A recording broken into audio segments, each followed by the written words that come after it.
ஆன்மீக நண்பர்கள் அனைவருக்கும் அன்பு கலந்த வணக்கங்கள். இன்றைக்கு நாங்கள் ஆன்மீகம் சம்மந்தமான பதிவில் பார்த்தீங்கன்னா ஏரிக்குப்பம் அருள்மிகம் யந்திர சனீஸ்வரர் திருக்கோயிலை பற்றி தான் நாம் இன்றைக்கு பார்க்க போகிறோம். அதிசயங்களையும் அற்புதங்களையும் நிறைந்த ஆன்மீக தலம் தான் இதோ.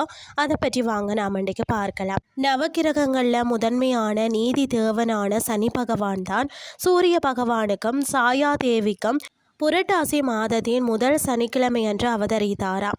அத்தகைய சிறப்புமிக்க சனி பகவான் பார்த்திங்கன்னா உலகிலேயே வேறெங்கும் இல்லாத வகையில் லிங்க வடிவில் யந்திரபூர்வமாக அருள் பாலிக்கும் அற்புத தலம்தான் திருவண்ணாமலை மாவட்டத்தில் ஏரிக்குப்பத்தில் அமைந்திருக்கிறது. இந்த கோவிலின் தனி சிறப்புகளை பற்றி பார்த்தீங்கன்னு சொன்னால் லிங்க வடிவில் காட்சி, அதாவது சனீஸ்வர பகவான் 6 அடி உயரமும் 2.5 அடி அகலமும் கொண்ட தாமரை பீடத்தில் கிழக்கு நோக்கி திறந்த வழியில் நின்ற கோலத்தில் காட்சி அளிக்கிறார். அது மட்டும் இல்லாமல் பார்த்தீங்கன்னா சுவாமியின் மேனியில் மகாலட்சுமி, ஆஞ்சநேயர், சாயாதேவி ஆகியோரின் யந்திரங்களும் சிவன், ஆஞ்சநேயர், சனீஸ்வரர், பீஜாட்சர மந்திரங்களும் பொறிக்கப்பட்டுள்ளன. சுவாமியின் மார்பில் பொறிக்கப்பட்டுள்ள தலைகீழ் எழுத்துக்களை கண்ணாடி மூலம் பார்த்தால் மட்டும்தான் நேராக படிக்க முடியுமா. நாசா வியந்த அறிவியல் உண்மை என்னன்னு சொல்லி பார்த்தீங்கன்னு சொன்னால் சனி கிரகத்தின் வடதுருவமும் இந்த ஏரிக்குப்பம் யந்திர சனீஸ்வரரின் பிரதிஷ்டை மையமும் ஒரே நேர்கோட்டில் அமைந்திருப்பதாக கண்டறியப்பட்டுள்ளதாம்.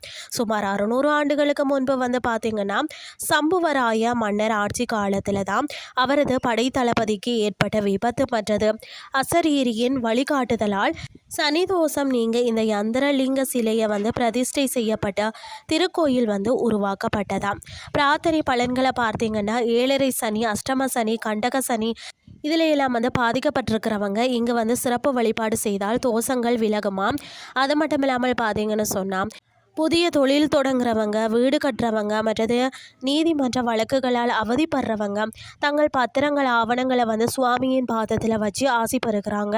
அது மட்டும் இல்லாமல் கடன் பிரச்சனைகள், குழந்தை இல்லாதவங்க, பில்லி சூனியம் மற்றது விவசாய நஷ்டங்களில் நீங்கி நல்வாழ்வு பெறணும்னு சொன்னாலும் இந்த தலம் மிக சிறந்த பரிகார தலமாக இருக்கிறது.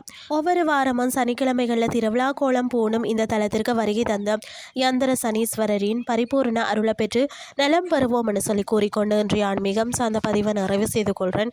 இதே மாதிரி மற்றொரு ஆன்மீகம் சார்ந்த பதிவோடு உங்களை சந்திக்கிறேன். நன்றி.